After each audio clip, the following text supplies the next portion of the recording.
سبحان اللہ اللہ والے نظر ہوے اللہ والے آدھی تقدیر بدل کے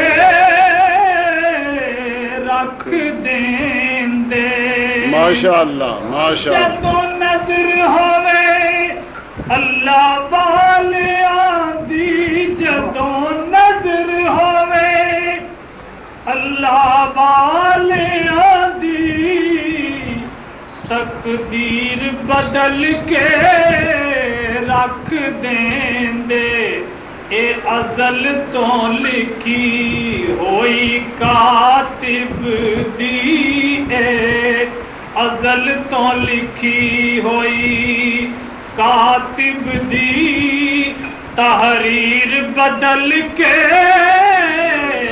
رکھ دیں دے اے ازل تو لکھی ہوئی کاتب دی اے ازل تو لکھی ہوئی کاتب دی تحریر بدل کے رکھ دیں دے جیڑا بھی سوالی آ جاوے جیڑا بھی سوالی آ جاوے منہ منگیاں مراداں پا جاوے جیڑا بھی سوالی آ جاوے منہ منگیاں مراداں پا جاوے جدوں نظر کرن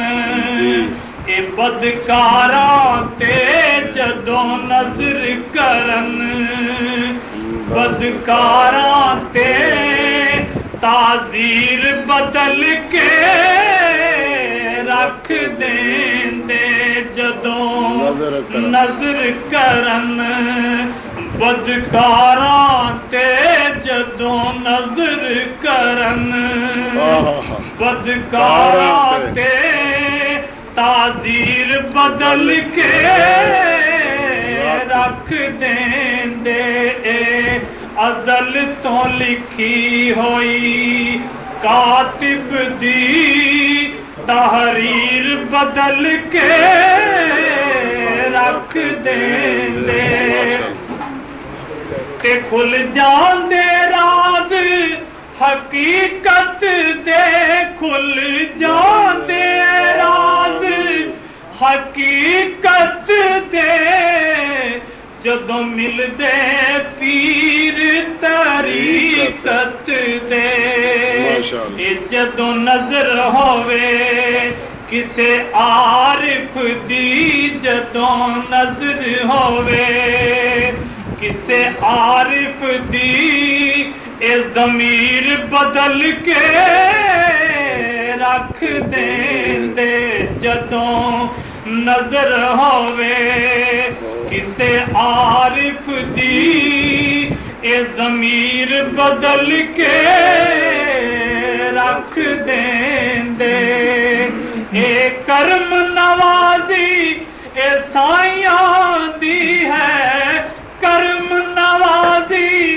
سائیاں دی اپنا تے کوئی زور نہیں واہ واہ واہ واہ نعرہ تکبیر نعرہ رسالت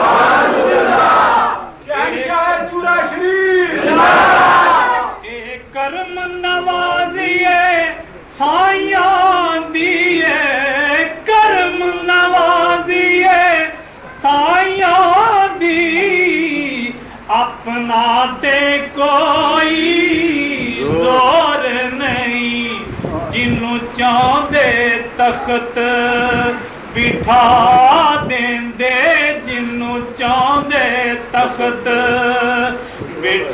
دیں دے جاگیر بدل کے رکھ دیں دے جنوں چاہندے تخت بٹھا دیں دے جاگیر بدل کے رکھ دیں دے تے او بن جاندا اے کعبہ عاشقاں دا بن جاندا اے کعبہ عاشقاں دا جتھے لگ جائے ڈیرا نادا او تھاویں جنت بن جاندی او تھاویں جنت بن جاندی اے تاثیر بدل کے رکھ دیں دے او تھاویں جنت بن جاندی ہے او تھاویں جنت بن جاندی تاثیر بدل کے رکھ دیں دے جدوں نظر ہووے اللہ والیاں دی تقدیر بدل کے رکھ دیں ماشاءاللہ ماشاءاللہ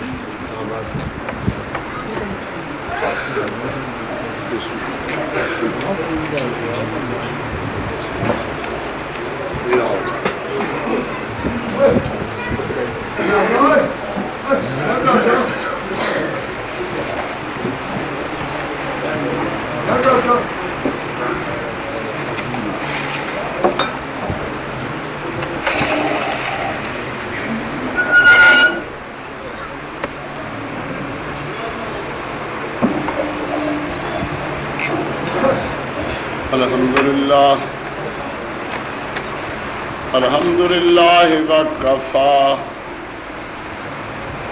الصلاۃ والسلام علی سید الانبیاء وعلی آلہ هم النجبا وعلی صحابہ هم الاتقیاء وعلى أحبائه هم الأحباء بعد فأعوذ بالله من الشيطان الرجيم بسم الله الرحمن الرحيم فانظر ماذا ترى صدق الله مولانا العظيم وَإِذًا قَالَ فَلْيَنْظُرْ أَيُّهَا أَزْكَى طَعَامًا صدق الله مولانا العظيم وبلغنا نبيه الكريم ونحن على ذلك من الشاهدين والشاكرين والمطمئنين الآمنين وَإِذًا قَالَ فِي شَانِ حَبِيبِهِ مُخْبِرًا ضَامِرًا إِنَّ اللَّهَ وَمَلَائِكَتَهُ يُصَلُّونَ عَلَى النَّبِيِّ يَا أَيُّهَا الَّذِينَ آمَنُوا صَلُّوا عَلَيْهِ وَسَلِّمُوا تَسْلِيمًا سب پڑھو اللهم صل على سيدنا ومولانا وعلى آل سيدنا ومولانا محمد وبارك وسلم وصل عليه الصلاة والسلام عليك يا رسول الله وسلم عليك وعلى آلك وصحابك يا حبيب الله الصلاة والسلام عليك يا سيد المرسلين الصلاة والسلام عليك يا خاتم الصلاة والسلام عليك يا شفيع المذنبين الصلاة والسلام عليك يا رحمة للعالمين اللهم صل وسلم علی سیدنا و مولانا محمد وعلی آل سیدنا و مولانا محمد کما تحب و ترضى بها ان تصلی علیہ وعلی آلہ بقدر جاہہ و جلالہ وعزہ و نوالہ وجودہ و کمالہ و برہ و نوالہ وعلی وارث حالہ وبارک وسلم وصلی علیہ وصلی علی جمیع الانبیاء والمرسلین وعلی آل طاعتک و طاعتہم اجمعین والحمد للہ رب العالمین۔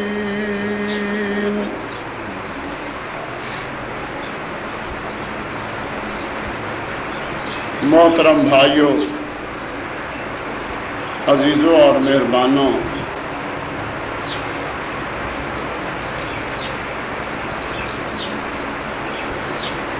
صوفی صاحب نے اپنی نعت میں میرے سامنے ایک بہت بڑا مسئلہ رکھ دیا،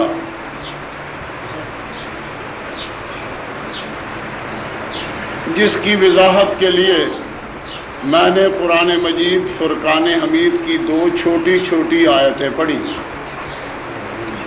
ایک آیت تو میں نے پڑھی فانظر ماذا تری،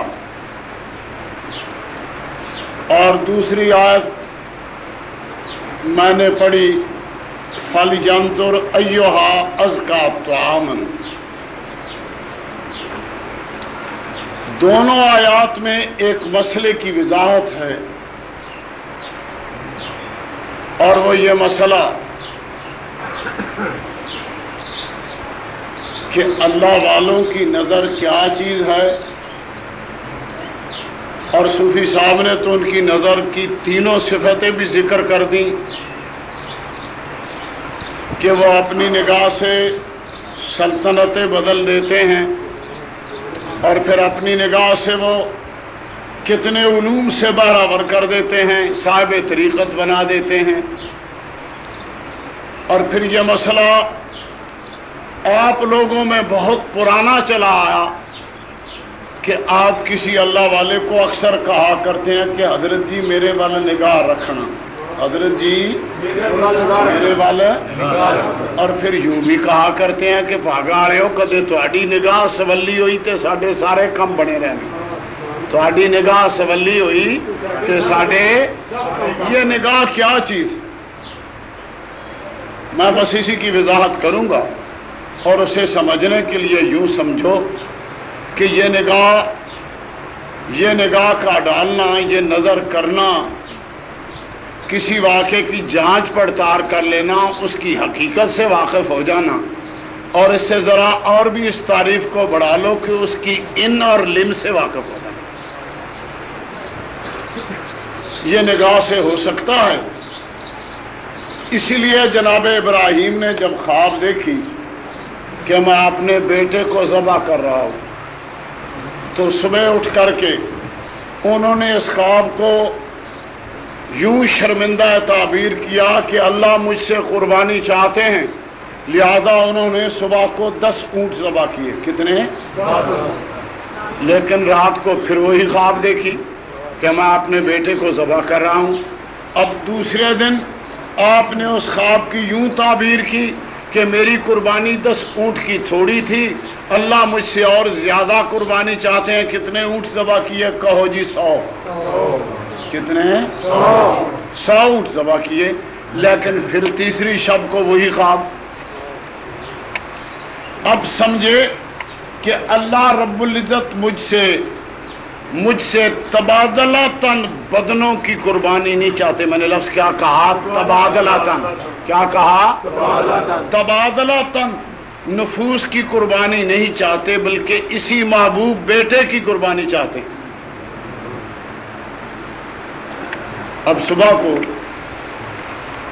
تیسری صبح کو جناب ابراہیم نے اس خواب کو شرمندہ تعبیر بنانے کے لیے اپنے بیٹے جناب اسماعیل سے بات کی اور کہا کہ بیٹے میں نے خواب دیکھی ہے، انی ارا فی المنام، میں نے کیا دیکھا ہے؟ میں نے خواب دیکھی ہے، میں نے نیند میں دیکھا ہے کہ میں تجھے ذبح کر رہا ہوں، تجھے ذبح کر رہا ہوں۔ اے میرے بیٹے فانظر ماذا ترا، میری اس خواب میں تو بھی نگاہ ڈال لے کہ میں نے خواب میں کیا دیکھا۔ پنجابی میں اس کا یوں ترجمہ کرو گے کہ میرے پترا تو بھی میری خواب وچ نظر مار لے، میں ویکھیا کیے، میں ویکھیا۔ مانا کیا نکلا کہ میری خواب سچی ہے کہ جھوٹی، اسے کر گزروں کہ نہ کروں، تیرے پاس اسے ٹالنے کے لیے کوئی اسباب و ذریعے یا اس کی کوئی تعبیر اور ہے تو ذکر کر دوں۔ اور قربان جاؤں اللہ والوں پہ، بیٹے کی ذبح خواب کی ذبح دیکھنے سے ہی انسان کا خون سوکھ جاتا ہے۔ اور پھر کتنا خدا سے لگاؤ تھا جناب ابراہیم کا کہ خواب دیکھی کہ اللہ قربانی چاہتے ہیں تو اسے چھپا کے نہیں رکھا۔ کیا نہیں کیا؟ کہ اتنی بڑی خواب کہ میں بیٹے کو ذبح کروں اور پھر وہ بھی اس کی گردن پہ چھری رکھوں؟ نہیں، اپنی خواب کو شرمندہ تعبیر بنانے کے لیے بیٹے سے مشورہ کیا، اور مشورے کے لیے اسباب کیا بنایا؟ کہو بیٹے کی نگاہ کو، بیٹے کی تو اللہ والوں کی اگر نگاہیں اثر رکھتی ہیں اور دور دور تک جاتی ہیں، مگر جناب ابراہیم نے کہاں نگاہ ڈلوانی چاہیے؟ کہو جی خواب میں۔ کیوں جی خواب لکھنے پڑھنے میں آتی؟ اور جو بات لکھت پڑھت میں نہ ہو، پنجابی میں کہوں، جو مخصوص مبصر نہ ہو، جو مشاہدے میں نہ آتی ہو، اس بات کے لیے نگاہ ڈلوائی گئی اور یہ مسئلہ حل کر دیا گیا کہ نگاہ کے لیے نہ پہاڑ مانے، نہ دیواریں مانے، نہ ہزاروں میلوں کا سفر مانے، نگاہ جہاں اللہ والا چاہے وہیں پڑ سکتی ہے۔ نعرہ تکبیر، نعرہ رسالت۔ اور اب سمجھو، غور سے سمجھو، جناب ابراہیم نے کہا کہ اے میرے بیٹے میں نے خواب دیکھی ہے کہ میں تجھے ذبح کر رہا ہوں، اب تو اس خواب میں نگاہ مار کے دیکھ کہ میں نے خواب میں کیا دیکھا، ماذا ترا۔ بیٹے نے عرض کی تھی اے میرے باپ افعل ما تؤمر ستجدنی انشاءاللہ من الصابرین۔ اے میرے باپ تو کر گزر جو کچھ تو نے خواب میں دیکھا، تو انشاءاللہ مجھے صابر پائے گا۔ میری گردن ہوگی، تیری چھری ہوگی، خدا کا حکم ہوگا، تیری خواب ہوگی، اور اس کی تعبیر یوں ہی ہوگی کہ میری گردن پہ تیری چھری رکھی ہوگی، کر گزر جس کا تیرے رب نے تجھے حکم دیا۔ کتنے دل گردے کی بات، کتنی دل گردے کی بات۔ اور اگر کوئی اور ہوتا آج کل کا تہذیب زدہ ماڈرن بچہ، کون سا بچہ؟ ماڈرن بچہ یا سوشلسٹ بچہ، اور ذرا ایسے بڑے ہٹ جاؤ کمیونسٹ بچہ، تو کیا کہتا ہے کہ بوڑھے باپ، بوڑھوں کی ایسی خوابیں ہوتی، بوڑھوں کی ایسی خوابیں ہوتی ہیں، چھوڑ جو کچھ ہوا چلا گیا، یا کہہ دیتا کہ یہ اضغاث و احلام ہے۔ کیا ہے؟ اضغاث و احلام ہے۔ ایسی باتیں یوں ہی خوابیں آیا کرتی ہیں۔ نہیں، کہا باپ نے تو نگاہ مار، بیٹے نے نگاہ ڈال بھی لی، جواب تیار بھی کر لیا، بات بنا بھی لی، بات کی بات میں نگاہ ڈال لی اور کہا ہے میرے باپ کر گزر جس کا تجھے تیرے رب نے حکم دیا، تو مجھے صابر پائے۔ اس لیے علامہ مرحوم فرماتے ہیں پسرے خلیل کی سیکھ ادا، پسرے خلیل کی سیکھ ادا جو ہو ذبح ہونے کی آرزو، پسرے خلیل کی سیکھ ادا جو ہو ذبح ہونے کی آرزو۔ اگر تجھے ذبح ہونے کی آرزو ہے تو خلیل کے بیٹے کی ادا سیکھ لے۔ کیا کہ سر کٹے تو کٹے لیکن سرکنے پائے نہ گلا۔ کہا ہے میرے باپ کر گزر۔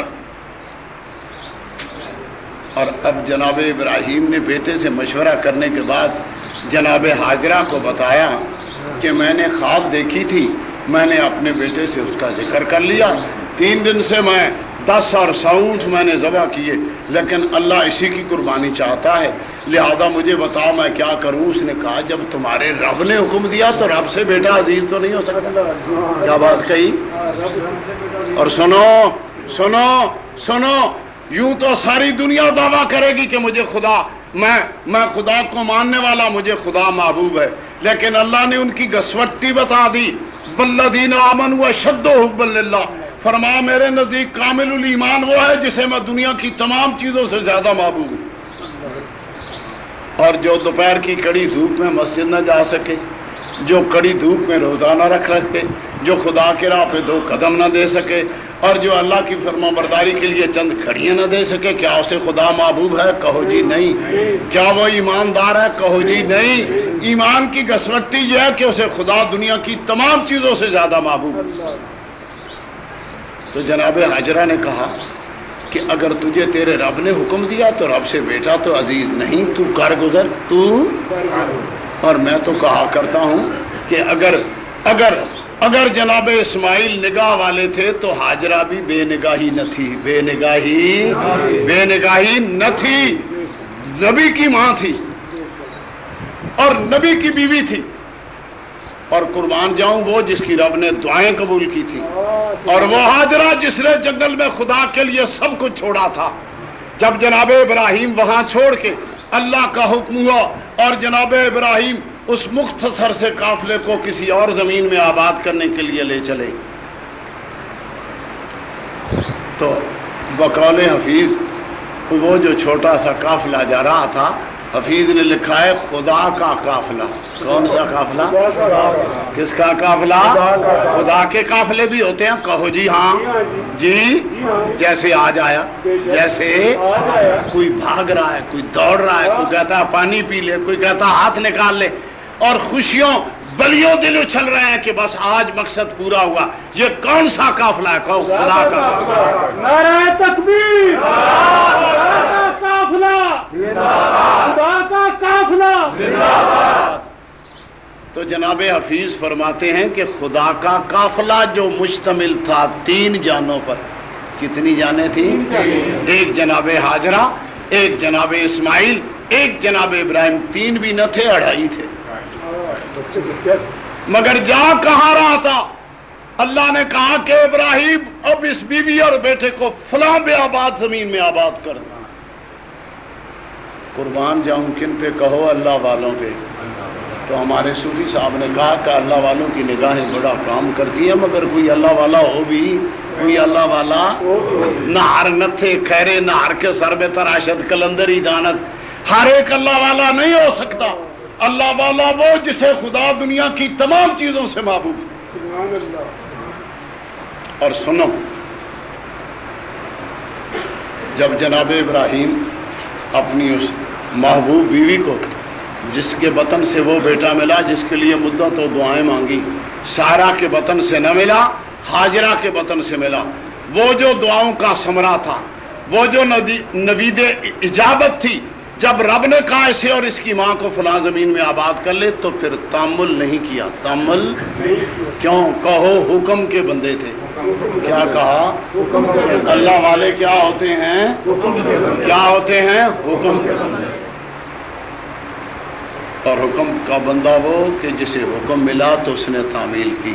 کیا ہم بھی حکم کے بندے ہیں کہ 4 نمازیں نہ پڑھی 1 پڑھ لی، ہیں حکم کے بندے؟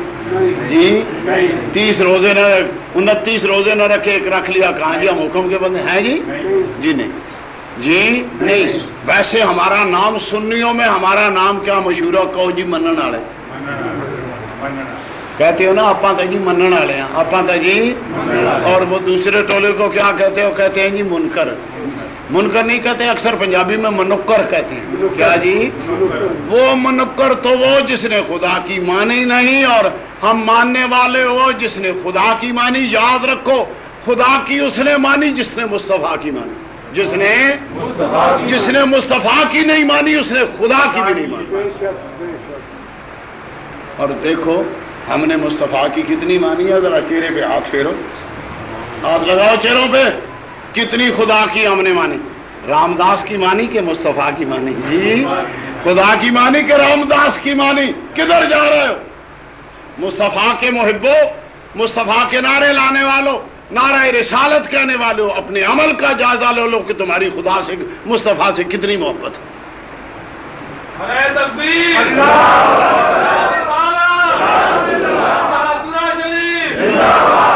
اب مسئلہ سمجھو، مختصر سا مسئلہ تھا کہ جناب ابراہیم اپنی بیوی اور بچے کو لے کے اس بیاب و گیا زمین میں پہنچے جہاں انہیں آباد کرنے کا حکم تھا۔ جب بیوی کو وہاں چھوڑا اور بیٹے کو چھوڑا تو تھوڑا سا پانی، تھوڑی سی کھجوریں رکھ دیں، اور اجازت رات ٹھہرنے کی نہ تھی، رات ٹھہرنے کی نہ تھی۔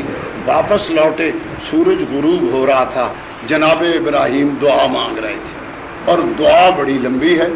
اس کا اتنا مقصد یاد رکھو کہ اے میرے مولا، انی اسکنت من ذریتی بواد غیر ذی زرع عند بیتک المحرم، اے میرے مولا، میں نے اپنی اولاد کو تیرے گھر کے قریب غیر ذی زرع وادی میں آباد کر دیا، جہاں کچھ بھی نہیں ہوتا۔ جہاں ڈیرے کہاں لگا کرتے ہیں؟ کہو جہاں پانی ہو، جہاں کچھ ہوتا ہو، جہاں آبادی ہو، جہاں سبزہ زار ہو، جہاں باغات ہوں۔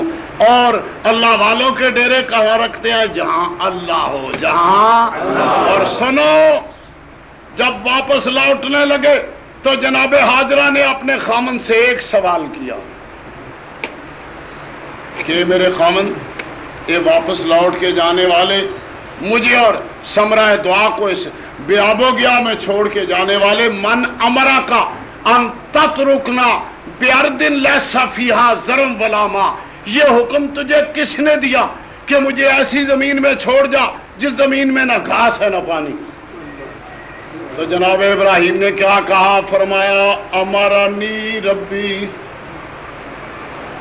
میری بیوی یہ حکم مجھے میرے رب نے دیا، میرے۔ تو جناب حاجرہ نے فرمایا اذهب فإنه لن يضيعنا، اب چلا جا، تیرا رب مجھے کبھی بھی ضائع نہیں کرے گا۔ کتنا ایمان مضبوط ہے، ایمان کتنا مضبوط ہے، اور پھر اس میں کتنی مضبوطی ہے کہ کوئی رشتہ دار نہیں، کوئی مکان نہیں، کوئی درخت نہیں، کوئی سایہ نہیں، کوئی ندی نہیں، کوئی نالا نہیں، جینے کا بظاہر کوئی اسباب موجود نہیں، مگر اس محترمہ کا بھروسہ کس پہ تھا؟ اللہ پہ۔ کس پہ؟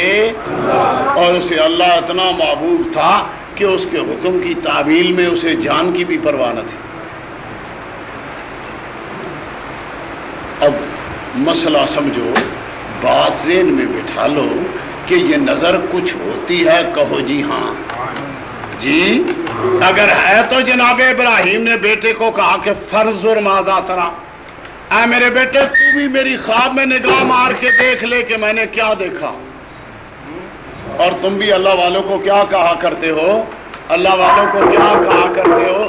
یہی کہا کرتے ہو کہ حضرت جی میری بات میں نگاہ ڈال لو، میری بات میں، یا یوں کہا کرتے ہو پیر جی میرے کام وچ نگاہ مار لو، توڑ چڑسی کے نا، سدر سی کے نا، چنگا رہسی کے نا، یہ نگاہ بھی کوئی چیز ہے، کہو جی ہاں جی۔ اور اس کا اندازہ یوں کر لو، جناب اکبر الہ آبادی نے اس کی بڑی اچھی تشریح کی، وہ بھی اور علامہ اقبال نے بھی۔ علامہ اقبال فرماتے ہیں یہ فیضان نظر تھا، یہ فیضان نظر تھا، یا کہ مکتب کی کرامت تھی۔ سکھائے کس نے اسماعیل کو آداب فرزندی؟ فرمایا کسی مدرسے سے اسماعیل پڑھ کے نہ آیا تھا۔ کس مدرسے سے پڑھا تھا؟ کہو نگاہ سے پڑھا تھا۔ کس سے؟ نگاہ سے پڑھا تھا، اور یہ نگاہی کی تاثیر تھی کہ بیٹے کو تمام علوم حاصل ہو گئے، کس بات کے؟ کہو اللہ کی اطاعت کے، اور پھر نبی کی اطاعت کے، جناب ابراہیم کی اطاعت کے۔ لہذا جناب اسماعیل نے کہا کہ اے میرے باپ کر گزر جس کا تجھے حکم ہوا، تو انشاءاللہ مجھے صابر پائے گا۔ اور اکبر الہ آبادی نے کہا نہ ہو کالج، نہ کالج کے در سے پیدا، دین ہوتا ہے بزرگوں کی نظر سے پیدا، دین ہوتا ہے بزرگوں کی نظر سے پیدا۔ اور یہ نظر کیا چیز ہے، کہاں تک جاتی ہے؟ ایک تو میں نے بتلا دی، اس میں نہ پہاڑ حائل ہوتے ہیں، نہ دن، نہ راتیں حائل ہوتی ہیں، نہ دوری، نہ نزدیکی حاصل ہوتی ہے، نہ بہت۔ اور سن لو، جناب عمر فاروق ممبر پہ بیٹھے خطبہ فرما رہے ہیں اور آپ کی نگاہ جناب ساریہ پہ پڑی جو 600 میل دور دشمن کے مقابلے میں. کتنے دور؟ 600 میل. اب دشمن پہاڑ کے نیچے سے اوپر آ کے مسلمانوں کی فوج، مجاہدوں کی فوج پہ حملہ کرنا چاہتا ہے. جناب عمر فاروق نے ممبر پہ بیٹھے فرمایا یا ساریہ، یا ساریہ، یا ساریہ تل جبل، اے ساریہ پہاڑ پہ چڑھ جا، اے ساریہ پہاڑ پہ چڑھ جا، اے ساریہ پہاڑ پہ چڑھ جا. اور جناب ساریہ نے جناب عمر فاروق کی آواز 600 میل پہ سنی. آواز نظر کے بغیر پڑ گئی تھی جی. اگر دیکھا نہ ہوتا تو آواز پڑ جاتی. پہلے نگاہ پڑی، پہلے کتنے 100 میل پر. اب اللہ والے نے آواز دی تو کہاں پہنچی؟ 600 میل. بس ڈر جاؤ، اللہ والوں کی آوازیں بہت دور جایا کرتی. میں نے اپنے گلبرگ کے جمعے میں، اغلباً صوفی صاحب اور کچھ دوست موجود تھے، پچھلے سال لاہور کا عظیم اجتماع تھا اور ملک میں گولیاں چل رہی تھی اور محبت بھرے وجود خدا کی راہ میں شہادت کے جام نوش رہے تھے. میں نے گلبرگ کے جمعے میں کہا کہ اے اللہ میں تیرے حضور میں چیخ لگاتا ہوں کہ اب ظالم کی لگام کو چھوٹا کر دے، ظالم کی رسی کو بس. چیخ لگنے کی دیر تھی کہ رات کے 3 بجے رسی پکڑ لی گئی. اور میرا ایمان ہے کہ اللہ والوں کی آوازیں وہاں تک پہنچتی ہیں. کہاں تک؟ اور پھر اس پہ مثال سن لو. وہ صوفی صاحب کیا شعر پڑھا تھا؟ وہ تخت دے دیتے ہیں، جاگیر بدل کے رکھتے ہیں. میں پھر آپ سے دوسری سن لوں گا. وہ تخت کیا کہا؟ وہ سنو میں ہی بتلا دیتا ہوں. جنوں چاندے تخت بٹھا دیں جاگیر بدل کے رکھتے ہیں. بس جنوں چاندے تخت بٹھا دیں دے جاگیر بدل کے. اور اس کی مثال سمجھ لو. جناب شاہ ابو علی قلندر کا مرید ہے، حضور کے دربار میں حاضری دے کے واپس جا رہا ہے. اور یاد رکھو مخلص مرید وہ جو پیر کے حضور میں حاضری دے اور پھر باقی کوئی نہ رہے، باقی محبت بھرے جام لے کے واپس لوٹے. اور ہونا بھی یہی چاہیے. اور کامل کی دلیل بھی یہی ہے کہ مرید پیر کے ہاں جائے تو معرفت سے سیراب ہو کے جائے. اب پیر کے ہاں سے سیراب ہو کے جا رہا اور اسی نشے میں اپنی پیر کے حضور میں حاضری کی باتیں سوچتا چلا جا رہا. آنکھیں کیا ہیں؟ کہو جی بات کیا؟ آنکھیں بند، چشم بندو، گوش بندو، لب بند، گر نہ بینی نور حق ماں بر ماں بے خند. اور یہ کن کا وظیفہ؟ کہو جی نقش بندیوں کا. کن کا جی؟ جی چشم بندو، گوش بندو، لب بند، گر نہ بینی نور حق بر ماں بے خند. اور اس کا دوسرا نام کیا؟ کہو جی مراقبہ استغراقی. مراقبہ بتایا جاتا کہ ہاتھوں کو یوں باندھ لینا، ادھر دل ہے، اس پہ اللہ کا سنہری عکس ڈالنا اور پھر خیال ہی خیال میں اس معاملے میں لگ جانا کہ میرے دل پہ اللہ چمک رہا ہے. صوفیوں کا ایک گروہ کہتا ہے کہ نہیں، یوں بھی خیال کرے کہ میرے دل میں سوراخ ہو گیا اور اس میں نور الہی داخل ہونا. مرید اب حضرت ابو علی قلندر کا پیر کے حضور میں حاضری دے کے واپس جا رہا اور سب کچھ لے جا رہا ہے. کیا لے جا رہا ہے جی؟ یاد رکھو پیر کے ہاں حاضر ہونے والوں، پیر کی حاضری کے بعد کوئی چیز باقی راستے میں سے نہ لوٹ کے آیا کرو کہ پیر جی میں دا تویز لکھانا بھول گیا. پیر جی کاکے دا تویز لینا بھول گیا. خیال ہے نا گھر کیسے جاؤں گا؟ بی بی نے کہا تھا کہ تویز بھی لیتے آنا ورنہ گھر سے تو چھٹی نہیں ملتی تھی. شاہ ابو علی قلندر کا مرید اپنے پیر سے سب کچھ لے کے واپس جا رہا ہے. اور جس پیر سے سب کچھ نہ ملے وہ پیر ہی نہیں وہ، اور جس مرید کو سب کچھ نہ ملے وہ مرید ہی. پیر بھی صادق، پیر بھی کامل، مرید بھی صادق. شاہ کے خیال میں جا رہا، پیچھے سے بادشاہ کی سواری آ رہی تھی. انہوں نے آواز دی کہ راہ جانے والے، سڑک پہ چلنے والے راستہ چھوڑ دے. اس نے کچھ نہ سنا. یہ کیا ہے؟ کہو جی استغراق. کیا اور صوفیوں کے نزدیک یہ سالک کے لیے بہتر مقام ہے. سالک کے لیے کہ خیال شیخ میں اتنا مستغرق ہو جائے کہ تمام چیزوں کو بھول جائے، اور اس کا نام فنا فی اللہ نہیں، فنا فی شیخ ہے. فنا فی شیخ ہے. بھول گئے. جب نہ ہٹا تو پچھلوں نے آ کر کے کوڑا مارا. کیا مارا؟ کوڑا مارا. جب خون کے دھارے نکلے تو آنکھ کھلی. پوچھا بات کیا؟ انہوں نے کہا سلطان کی سواری آ رہی، نابکار تو سڑک پہ چلا جا رہا، تجھے فکر نہیں. انہوں نے کہا بھائی میں تو ایک محبت بھرے خیالوں میں بھولا ہوا تھا، مجھے نہیں معلوم تھا کہ کوئی سلطان آ رہا ہے. میرا سلطان وہ ہے جس سے میں ہو کے آیا ہوں، جس سے ہو کے آیا. اب خون کے فوارے جو چلے، درد ہوا تو کہاں لوٹ کے گیا؟ او جی پیر کے پاس. کس کے پاس؟ جی تم نے پیر سے محبت کرنی سیکھی نہیں، ورنہ پٹھانوں میں جا کے بسو. جس کو پٹھان سخت گالی دے اسے پیر کی گالی دیا کرتا، اسے پیر کی گالی دیا کرتا. تمہارے ہاں تو پیری مریدی بچوں کا کھیل. جی بچوں کا.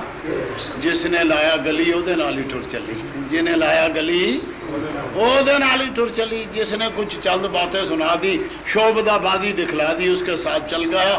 اپنے عقیدے کو پہلے پختہ کرو پھر فیض ملے گا. پہلے برتن بناؤ پھر اس میں کچھ ڈالا جائے گا.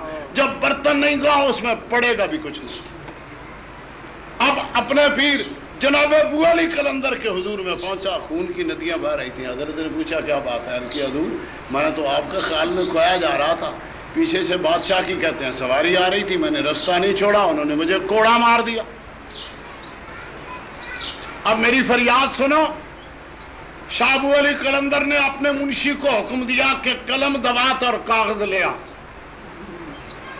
اور لکھ. آج علامہ اقبال لکھتے ہیں آج فقیر سوئے سلطان نویس، یہ فقیر کی طرف بادشاہ کو رکا لکھ کہ بادگیری عمل بدگوہرے، اس بدگوہر عمل کو واپس بلا لے، ورنہ ملکے تو بخشم دیگرے، تیری حکومت کسی اور کو دے دے.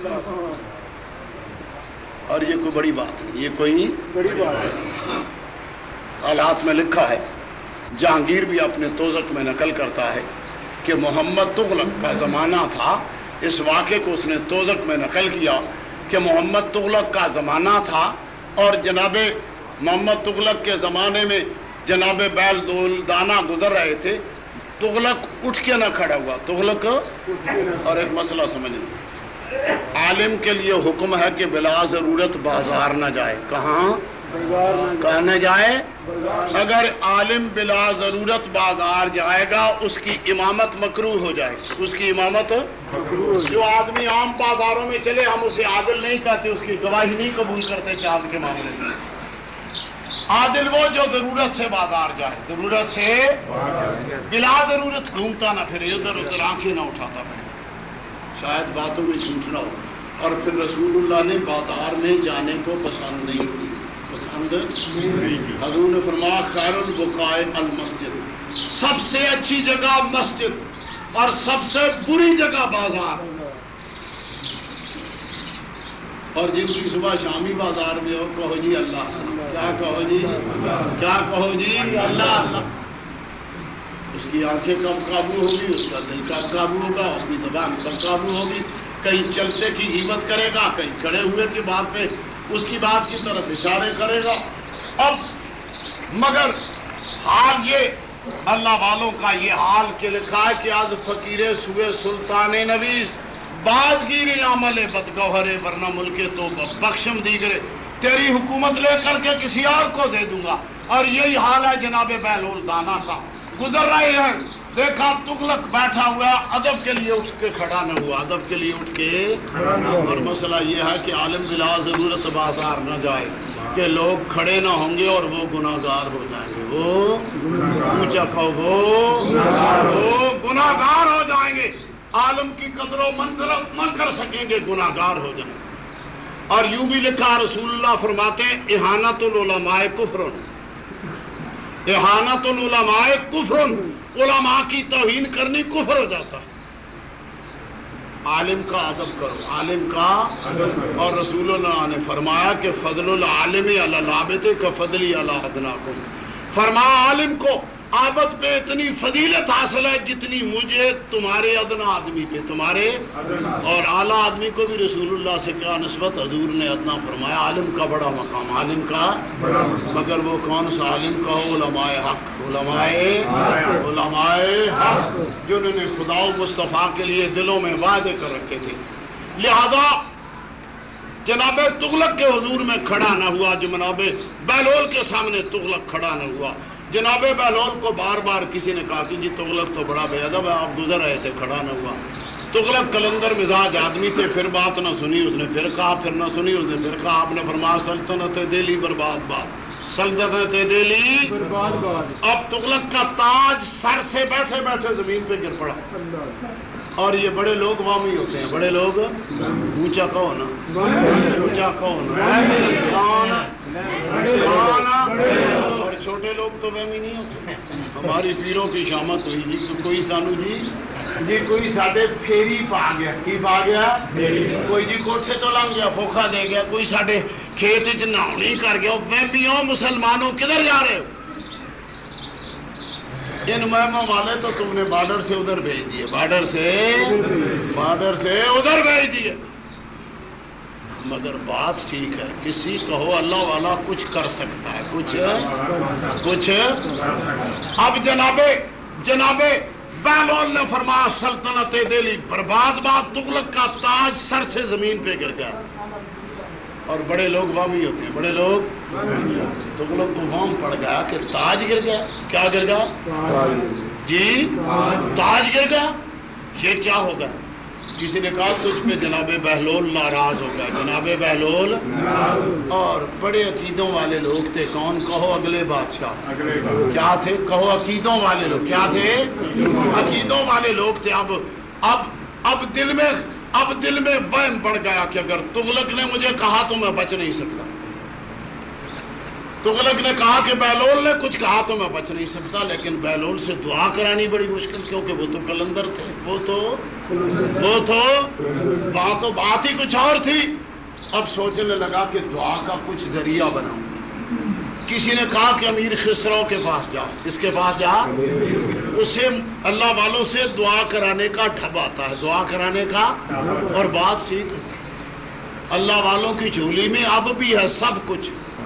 یہ دیتے ہیں تب دیکھ لیتے ہیں جب کچھ، مگر جنہیں آتا ہو لینے کا ڈھب کچھ، لینے کا ڈھب کچھ، لینے کا کیوں نہیں ملتا. کہا امیر خسرو کے ہاں جا، وہ تجھے تغلق راضی کر دے گا، اور تغلق وہ تجھے بہلول راضی کر دے گا. تغلق گیا جناب امیر خسرو کے. بڑا بادشاہ تھا. امیر خسرو کو اس نے 50,000 کر دیا تھا. کیا؟ 5,000 سے 50,000 کر دیا. اگلے قدردان بادشاہ بدی سے دیا کرتے تھے. خسرو نے پوچھا بادشاہ کیسے آنا ہوا؟ اس نے کہا امیر خسرو ایک بڑا مہم پڑ گئی. کہا کیا؟ کہا میں نے تو دیکھا نہ تھا، جناب بہلول گزر رہے تھے، میں اٹھ نہ سکا. بہلول ناراض ہو گیا کسی کے کہنے پہ، میرا تاج زمین پہ گر گیا. بہلول نے یہ کہا کہ سلطنت دہلی برباد جن چاندے تخت بٹھا دیں، چاندے تخت بٹھا دیں دے، جاگیر بدل کے تخت. یہ ہمارا ایمان ہے. تغلق نے سمجھا کہ اب تخت گیا. امیر خسرو پھر دعا کرا. امیر نے کہا کہ بہلول سے دعا کرانی بڑی مشکل. دعا کرانی، یہ آپ نے دیکھا نا لوگ پیروں کے ہاں جاتے ہیں، کوئی سبز پھل لے جاتا ہے، کوئی 5 روپے لے جاتا ہے، کوئی شیرینی لے جاتا ہے، کوئی پتاشے لے جاتا ہے. یہ کیا ہے؟ کہو دعا کرانے کا ڈھب ہے. کہو نا دعا کرانے کا ڈھب ہے. یہ قاعدہ ہے کہ کچھ دنیا میں دستور ہے کہ رشتہ دار سے ملے تو کچھ لے جائے، کچھ. اور پیروں میں اللہ والوں میں مشہور بھی ہے کہ خالی ہاتھ، خالی آیا خالی گیا، خالی آیا بھرا آیا. اب خسرو نے سوچا کہ یہ وہ اللہ والا تو ہے نہیں بہلول کے جس کے حضور میں 2 من پھل لے جاؤں، یا 3 من پتاشے لے جاؤں، یا 4 من مصری لے جاؤں. یہ تو کلندر مزاج آدمی ہے، کروں کیا، بڑی مہم درپیش، ادھر سے 50,000 ہی۔ بہلول نے سن رکھا تھا کہ امیر خسرو محبوب الہی کا محبوب ہے، محبوب، اور کسی نے جناب محبوب الہی دہلوی سے پوچھا کیا محبوب خدا کے حضور میں کیا لے جائے گا؟ کہا پیش خدا ای مغل را بے برم، اللہ کے حضور میں اس مغل کو لے جاؤں گا امیر خسرو، کیونکہ اس نے اللہ کے محبوب کی سونے الفاظ میں تعریفیں کی۔ اب ایک مسئلہ یہاں اور میرے ذہن میں آ گیا، تم تھکے تو نہیں؟ موسم بڑا اچھا ہو گیا، جب گاڑی یہاں آئی تو جموں سے ٹھنڈی ٹھنڈی ہوا آئی، جو جب ہم ادھر کے دورے کرتے تو صبح کو چلا کرتے۔ اب مسئلہ سمجھو، بات ذہن میں بٹھا لو، اور ہے نقطے کا مسئلہ، اگر ذہن میں بیٹھ گیا تو بات بن جائے گی۔ وہ کیا کہ ایک مرید ہوتا ہے ایک مراد، کہو ایک مرید ہوتا ہے، پھر کہو ایک مرید ہوتا ہے ایک مراد، ایک مرید دوسرا مراد۔ اللہ والے مرید ڈھونڈتے ہیں کہ مراد؟ بولو بولو بولو۔ ہمارے ڈاکٹر صاحب تو کہتے جا رہا، آپ بھی کہو، پیر کی تلاش مریدوں کی نہیں ہوتی۔ پرسوں کا واقعہ رات، یا مجھے اور مل جائے، یا مجھے، آپ نے بڑی لمبی دیر کے بعد پھر دعا مانگی، میری دعا اللہ نے 24 گھنٹے میں منظور کر دی۔ میرے گھر ایک آدمی اپنی لڑکی لے آیا کہ ڈاکٹر تو اپنا نکاح سے کر لے۔ اب وہ پہلی بیوی کا میں علاج کر رہا تھا، میری بھی دعائیں کہیں جانی تھی، وہ اچھی ہو گئی۔ جب وہ اچھی ہو گئی تو جھگڑا پڑا، تو صلح کرانے کون گیا؟ کہو جی پیر، کون جی؟ اب مسئلہ بڑا اڑچن کہ بلا ضرورت کسی کی بیوی کو طلاق دلانا یہ بھی گناہ، اور اگر وہ دونوں گھر میں رہے تو ڈاکٹر کا گزارا بھی مشکل۔ اس نے کہا تو پیر میرا استخارہ ہے، جیسے حکم دے گا میں کر لوں گا۔ میں نے اس دوست کو کہا کہ میری دعاؤں کے ساتھ دعائیں مانگا کرو، خلوص سے مانگا کرو، میرا ایمان ہے کہ درویش کے اٹھے ہوئے ہاتھ اللہ رد نہیں کرتا، ہاتھ اللہ۔ اور ابھی وہ مسئلہ ابھی بتلانے لگا، ضمن میں ایک بات آ گئی تھی، وہ واقعہ تو بہلول میں بتلاؤں گا کہ کیسی دعا مانگی۔ نظر کی بات بتانے لگا، مجھے واقعہ سنایا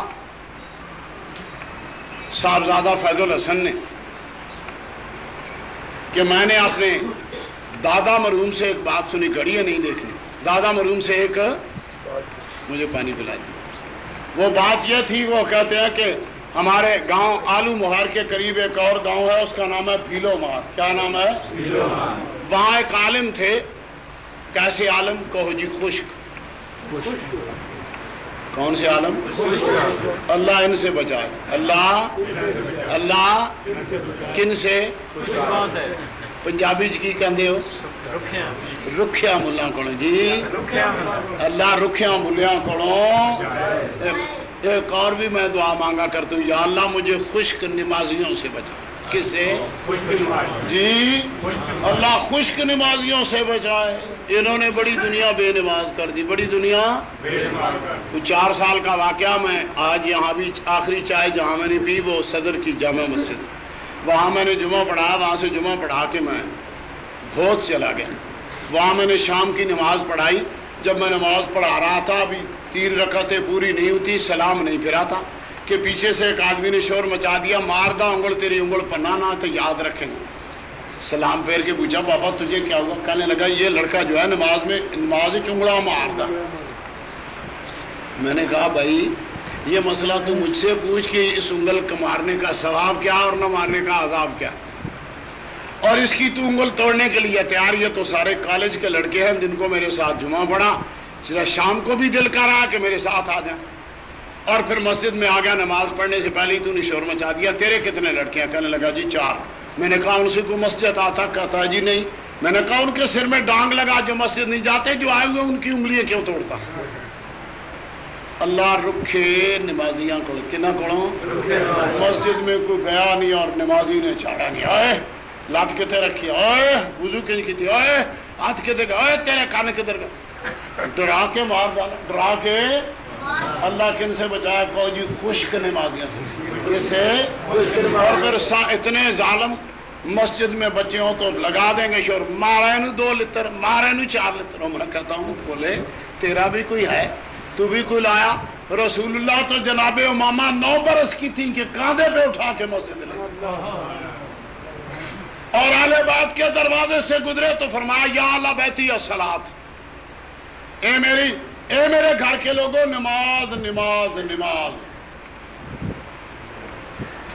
اور روکھا نمازی کیا کہتا مارا نا کاکیا نو 4-5 لتر، میں کہتا ہوں نتر نہ لگاؤ انہیں دلاسا دو کہ بیٹے مسجد آیا کرو، تم سے مسجد کی بات، اچھا تم سے مسجد کی بہار ہے۔ نعرہ تکبیر، نعرہ رسالت، شہنشاہ چورا شریف۔ ہمیں اللہ کن نمازیوں سے واسطہ ڈالے؟ خشک سے تو بچائے، کن سے واسطہ کہو جی؟ ہرے نمازیوں سے۔ کن سے؟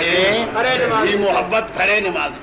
بچہ گیا، اس کے سر پہ ہاتھ پھیرو، بیٹے کتنا اچھا کیا تو مسجد میں آیا، کتنی بہار بن گئی، تو بیٹے روز آیا کر، تو بیٹے اسے تھوڑی سی کچھ شیرینی دے دو، مسجد میں پھلیے لے جاؤ، کھجورے لے جاؤ، چھوارے لے جاؤ، بچے کو دو۔ اگر بچہ پکا نمازی بن گیا تو کام تمہارا بنا، کام جب تک وہ نماز پڑھے گا جتنا ثواب ان کے ماں باپ کو ملے گا اتنا نیک نمازی کو ملے گا، نیک۔ اور اللہ کن سے بچائے؟ رکھے نمازیاں کو۔ اور کن سے بچائے؟ کہو جی رکھے مولوی کو۔ کدھر کولوں؟ شرک دیاں گتھیاں چکیاں ہوئی، بات ہوئی نہیں اور شرک کا فتویٰ نہیں لگا۔ اور اللہ انہیں عقل دے، اللہ انہیں ان روکھے نہ ہو، ان کے پاس کیا ہو؟ کہو محبت رسول ہو، محبت۔ اور جس کے پاس محبت رسول نہیں وہ روکھا ہے۔ بمصطفیٰ میرا ساخیش را کے دی ہما ہوئی۔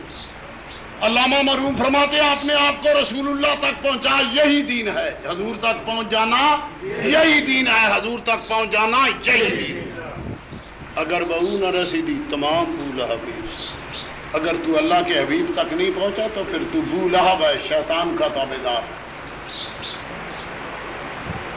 مسئلہ بتلا رہا تھا کہ وہ روکھے مولوی صاحب کا لڑکا جب پیر چنن شاہ صاحب چورا شریف جانے لگے تو صاحبزادہ صاحب نے مجھے سنایا کہ میرے دادا نے، والد نے مجھے، محمد حسین شاہ نے سنایا کہ وہ مولوی صاحب کا بچہ بھی تیار ہو گیا کہ شاہ جی میں بھی آپ کے ساتھ چورا شریف جاتا ہوں۔ انہوں نے کہا بھائی بیٹا تیرا باپ کچھ کڑوا ساتھ، تیرا باپ کچھ میرے ساتھ لڑائیاں ڈالے گا کہ میرے بیٹے کو کہاں لے گا۔ اس نے کہا جی باپ کڑوا ہو تو ہو، کڑوا ہو تو میں تو ضرور جاؤں گا، اور یہ کوئی ضروری نہیں، یخرج الحی من المیت، یخرج الحی من المیت، رات کو دن اور دن کو رات سے پیدا کرتا، مردے سے زندہ اور زندے سے، اور یہ ہوتی چلی آئی، یہ ہوتی۔ اور علامہ اقبال نے تو کتنا مسئلہ نکھیڑ دیا تھا، فرماتے ہیں کہ تھا ابراہیم پسر اور پدر آزر ہے، جی بیٹا ابراہیم اور باپ آزر، وہاں بت پرستی ہیں، یہ کوئی دور نہیں، یہ بات کوئی نیکوں سے بد اور بدوں سے نیک۔ کہا میں تو ضرور جاؤں گا، حضرت کے ساتھ چلا گیا۔ جب حضرت رخصت لے کے پیر چنن شاہ آلو مہاروی واپس ہونے لگے تو اس بچے نے کہا کہ شاہ جی میرا تو اتو جان تو دل نہیں کرتا، اتو جان تو دل نہیں کرتا، بڑا جی لگا، دل چاہتا ہے کہ میں کوئی 2-3 دن اور رہوں، مجھے اجازت دے دو۔ شاہ جی نے اجازت دے۔ اب 3 دن رہنے کے بعد کب بچھڑنے کو دل چاہتا تھا۔ اور وہ ہمارے سوری صاحب نے کہا کہ جہاں ان کا پاؤں لگ جائے، جہاں ان کا اللہ والوں کا جہاں قدم پڑ جائے وہاں کیا ہوتا ہے، وہاں بھی تقدیریں اور قسمتیں بدلتی ہیں۔ اور حافظ نے تو، جناب حافظ نے تو عمدگی سے اس کی وضاحت کر دیا۔ آپ فرماتے ہیں بزمینے کے نشانے کفے پائے دو بوت، اے اللہ والے جس زمین پہ تیرے پاؤں کے نشان لگ جائیں، سالہا سجدہ گہے صاحب نظراں خواہد بود، کئی 100 برس تک صاحب نظر وہاں سجدے کرتے ہیں، وہاں۔ اور واتخذوا من مقام ابراہیم مصلی، حج کرنے والوں حاجیوں سے پوچھ لو، جہاں جناب ابراہیم نے قدم لگائے 2 رکعتیں پڑھی، کون سا حاجی ہے جو وہاں 2 رکعتیں نہیں پڑھتا، بلکہ مکیوں سے کٹ بھی کھا لے، کوٹ بھی مکی پکڑتا ہے، گمرو انک لا تشنی، ہٹ تو نے کوئی زمین خرید لی جو یہاں سے ہٹتا نہیں، چکے کھاتا رہتا ہے مگر نوافل پڑھتا رہتا ہے۔ کیوں؟ وہاں اللہ والوں کے پاؤں لگے، اللہ والوں کے اور جہاں اللہ والوں کی نظر کا کیا حال ہوگا مسئلہ سمجھ لو۔ اب وہ بیٹا کچھ دن اور رہ گیا، باپ آیا شاہ جی سے پوچھا کہ میرا پتر پیرا کتنے چھڈ آیا؟ پیرا میرا پتر کہا جی وہ مولوی صاحب میرے ساتھ چورا شریف گیا تھا، پھر اس کا وہاں دل لگ گیا، آیا نہیں۔ کہا اسے شرک کرنے کے لیے چھوڑا ہے؟ کیا شرک کرنے کے لیے چھوڑا ہے؟ شاہ جی نے کہا یہ تو جان وہاں شرک کر رہا ہے کہ خدا سے رابطے جوڑ رہا ہے۔ غصے میں چل کھڑا ہوا۔ جب چورا شریف پہنچا تو مسجد میں گیا تو دیکھا بیٹا کتابیں پڑھ رہا ہے۔ کہنے لگا یہاں کیا کرتا ہے؟ اس نے کہا میں شرح الیاس پڑھتا ہوں۔ شرح فقہ کی کتاب ہے اور میں نے فلاں کتابیں حضرت سے پڑھ لی۔ اس نے کہا چل یہ کتابیں وہاں پڑھ لینا، فقہ کی کتابوں میں رکھا کیا ہے، پہلے حدیث کی کتابیں پڑھ لے پہلے۔ اور یاد رکھو بہت سے لوگ اہل حدیث ہوتے اس لیے کہ وہ فقہ سے واقف ہیں، فقہ سے 2 کتابیں پڑھی، جب تک فقہ نہ پڑھو حدیث کی قرآن کی تطبیق کی سمجھ ہی نہیں آتی۔ اس نے کہا اچھا باپ پڑھ لوں گا مگر اب اونچی باتیں نہ کر کیونکہ حضرت جی آنے والے ہیں، کہیں بے ادبی کی باتیں نہ کرنا۔ اس نے کہا جا میں نے بڑے پیر دیکھے، میں نے بڑے پیر دیکھے۔ اب جو میرے حضور پر دادا صاحب تشریف لائے 100 برس سے زیادہ عمر تھی، مسجد میں داخل ہوئے السلام علیکم کہیں سب لوگ کھڑے ہو گئے۔ تو ہوا کیا، اس طالب علم کے باپ پہ جو ان کی نگاہ پڑی تو اسے وجد ہو گیا، تو آہستہ آہستہ بیٹے نے کہا کہ ابا تو کہندا سا میں بڑے پیر ویکھے ن، معلوم ہوتا تنو کسے پیر نے نہیں ویکھیا، تنو کسے پیر نے اگر اللہ والا نگاہ ڈالے تو ٹھیک ہے، تخت بھی بنتا ہے اور تخت سے آگے بھی۔ جناب شاہ ابو علی قلندر نے فرمایا کہ اس بدگوہر کو واپس لے لے، اس بدگوہر کو، ورنہ تیرا ملک کسی اور کو دے دوں گا، اور معلوم ہوا کہ اللہ والے جہاں نظروں کا یہ اثر رکھتے ہیں وہاں طاقتیں بھی رکھتے ہیں وہاں، اور یہ طاقت تھی۔ بادشاہ نے فوراً عمل کو بدل دیا، عمل کو۔ یہ بات لکھی کس نے کو؟ علامہ اقبال نے۔ کس نے؟ اور اس سے بڑا حقائق و نفسیات کا عالم کون؟ اب مسئلہ ذہن میں آ گیا، بات سمجھ میں آ گئی، کون سی؟ کہو جی اللہ والوں کی نظر کی اور اللہ والوں کی قوت کی۔ کوئی اندازہ کیا کر سکتا ہے اس کے زور بازو کا؟ نگاہ مرد کامل سے بدل جاتی ہیں تقدیریں۔ اور میں نے تو اس پہ اضافہ کیا، تمنا درد دل کی ہو تو کر خدمت فقیروں کی، نہیں ملتا یہ گوہر بادشاہوں کے خزینوں میں، نہیں میں نے اسے بدل دیا۔ تمنا درد دل کی ہو تو کر خدمت فقیروں کی، قضا کو روک دیتی ہے دعا روشن ضمیروں کی۔ بس میں تقریر کو ختم کرتا ہوں، وقت ہو چکا۔ دوسری آیت کا اس کے ساتھ ترجمہ ملا دیتا ہوں، فَلْيَنظُرْ أَيُّهَا أَزْكَىٰ طَعَامًا۔ پہلی تو پڑھی کہ تو نگاہ مار اس پہ کہ میں نے کیا دیکھا، نگاہ کا مسئلہ سمجھایا۔ اب تیسری بات سمجھو، یہ سورہ کاف میں لکھا ہے کہ اصحاب کاف جو تھے وہ 307 برس سوتے رہے۔ کتنے؟ اور وہ کون تھے؟ انہم فتیۃ، وہ چند نوجوان آدمی تھے، بادشاہ کے غلام زادے تھے، کوئی دھوبی کا لڑکا، کوئی سکے کا، کوئی ماشکی کا۔ اب ان کے دل میں اللہ نے اپنی محبت ڈالی، بادشاہ سجدے کراتا تھا، انہوں نے سجدہ کرنے سے انکار کر دیا، سجدہ کرنے سے، اور انہوں نے کہا ہمارا ایک ہی خدا ہے، ہمارا۔ اب بادشاہ خشمگین ہوا تو وہ بھاگ نکلے، دور جانا چاہتے تھے۔ اللہ نے ان کے دل میں بات ڈالی کہ اگر میرے لیے بھاگے ہو تو دور جانے کی ضرورت نہیں، اسی غار میں داخل ہو جائے، اسی۔ فَآبُوا إِلَى الْكَهْفِ، فرمایا وہ غار کی طرف چلے گئے، اس میں داخل ہو گئے۔ اللہ فرماتے ہیں پریشان بڑے تھے، خدا جانے میرے باپ کو پھانسی چڑھاتا ہے، خدا جانے چاچا کو چڑھاتا ہے، پچھلی کوئی خبر لانے والا ہو تو بات بنتی رہے۔ اللہ فرماتے ہیں انتہائی پریشان تھے، فَضَرَبْنَا عَلَىٰ آذَانِهِمْ، اللہ فرماتا میں نے ان کے کانوں پہ لوری دی، ان کے کانوں پہ۔ ماں جب بیٹے کو لوری دے تو کیا کرتی ہے؟ کانوں کو سلاتی ہے، کن سے؟ فَضَرَبْنَا عَلَىٰ آذَانِهِمْ، فرمایا میں نے ان کو کانوں پہ لوری دی اور انہیں میں نے کئی 100 برس کی نیند سلا دی، میٹھی نیند۔ نقلبہم ذات الیمین و ذات الشمال، فرشتے انہیں دائنے اور بائیں کروٹیں دیتے رہے۔ سورج چڑھتا تھا تو ان کے اوپر سے نہ گزرتا تھا، سمتوں سے گزرتا تھا کہ انہیں گرمی نہ لگے اور بیدار نہ ہو جائیں، اور شور مچاتے نا کہ آج تک جی گرمی نہ، سارا دن نیندر ہی نہیں آتی۔ اب کچھ زمانہ گزر گیا تو بادشاہ ایک ایسا آیا نیک دل، جس کے زمانے میں یہ جھگڑا پیدا ہوا کہ اللہ قبروں میں کیسا زندہ رکھے گا، اور پھر اتنی مارنے کے بعد اتنی لمبی مدت کے بعد اٹھا کے کیسے جوان کرے گا، اور جو قبروں میں ہوتے ہیں وہ کھاتے کیا ہیں، پیتے کیا ہیں۔ اور تمہارا بھی ایک اور ٹولہ ہے، وہ جو منکر رسالت ہیں، حضور کو خاتم النبیین نہیں مانتے، وہ جن سے تمہارے جھگڑے رہتے ہیں کہ عیسیٰ علیہ السلام زندہ ہیں۔ جب تم جھگڑو گے تو وہ کہیں گے کہ اگر زندہ ہیں تو آسمان پہ پیشاب کہاں کرتے ہیں، اور یہ مسئلہ میں نے صبح بگوال کے درس میں بتایا تھا۔ کہاں؟ بگوال کے درس میں بتایا تھا صبح کے وقت کہ یاد رکھو جنتی چیزوں سے نہ پیشاب آتا ہے نہ، اور جناب آدم کی اسی لیے شیطان نے مخالفت کی، اور وہ ممنوع درخت اس لیے کھلایا کہ پیشاب و پخانہ کی حاجت اور لباس تقویٰ اتر جائے۔ کیا؟ اور میں نے لباس کی 3 قسمیں بھی وہاں بتائی تھی۔ شیطان کو ضد سب سے زیادہ کس سے ہے؟ کہو جی نیکی سے۔ جس سے؟ اور نیکی کو توڑنے کے لیے اس کے پاس سب سے بڑا اسباب کیا ہے؟ کہو جی لباس۔ کیا؟ اسی لیے لباس تیسرے دن بدل جاتا ہے۔ کتنے دن؟ بعض جگہ پہ تو 24 گھنٹے میں بدل جاتا ہے۔ اور پھر یہ لباس جس سے کاکے کاکیے بن جاتی ہیں، کاکیاں بن جاتی ہیں اور کاکیاں کاکے ہو جاتے ہیں۔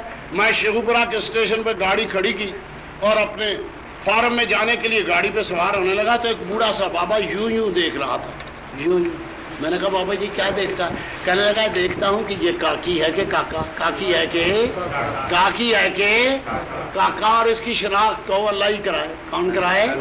جی کوئی فرق نہیں۔ اور یہ کن کے بیٹے ہیں جی؟ کہو جی غلام محمد کے۔ کس کے؟ اور کس کے؟ کہو جی غلام رسول کے۔ اور کس کے جی؟ کہو جی نور محمد کے۔ نور محمد اندھا، غلام رسول اندھا۔ یہ اندھے ہیں، نہیں دیکھتے کہ بیٹوں نے کیا حال بنا رکھا اور بیٹیوں نے کیا حال بنایا۔ اور فرمایا اس لباس پہ 40 مرتبہ لعنت ڈالتے ہیں فرشتے اور رب، جس لباس سے گناہ ترقی کرے، جس لباس سے اسی لیے اس لباس کا کیا نام ہے؟ کہو لباس الظلم۔ کیا نام ہے؟ لباس الظلم۔ اور یہ وہ لباس ہے جس کے لیے رسول اللہ نے دوزخ میں دیکھا کہ گڑھے میں کچھ مرد اور عورتیں، انہیں آگ لگتی ہے تو ان کی چربی گلتی ہے، ہائے واویلا ہوتا ہے، اوپر آتے ہیں پھر نیچے چلے جاتے ہیں۔ دروغہ جہنم سے پوچھا یہ کون لوگ ہیں؟ کہا یہ وہ لوگ ہیں جو اس لیے مرد و عورت لباس پہنا کرتے تھے کہ مرد کی گناہ بھری نگاہیں عورت پہ پڑے اور عورت کی گناہ بھری نگاہیں مرد پہ پڑے۔ ایسے لباس پہنے کیا ہیں؟ کہو جی حرام ہے لباس الظلم۔ اللہ کو کون سا لباس پسند ہے؟ کہو لباس التقویٰ۔ کون سا؟ اور اس کی تفسیر نہیں بتا سکتا، مسئلہ آدھا رہ جائے گا۔ یہ میں نے کسی درس میں بتایا، لباس الزینت پہننا جائز ہے، لباس الزینت ہے، اور وہ کون سا وہ بھی سمجھاؤں گا کل کے درس میں۔ کل صبح کا درس کہاں ہوگا جی؟ ماشاء اللہ۔ اس کو جانتے ہو؟ وہ اب نور بہار بنی، پہلا نام کچھ اور تھا۔ کیا تھا؟ چونکن، سمجھ گئے نا؟ اب کیا بن گئی؟ کہو جی نور بہار بن گئی۔ کل صبح کا درس انشاءاللہ نور بہار ہوگا۔ اور کرول والے کہاں جائیں گے؟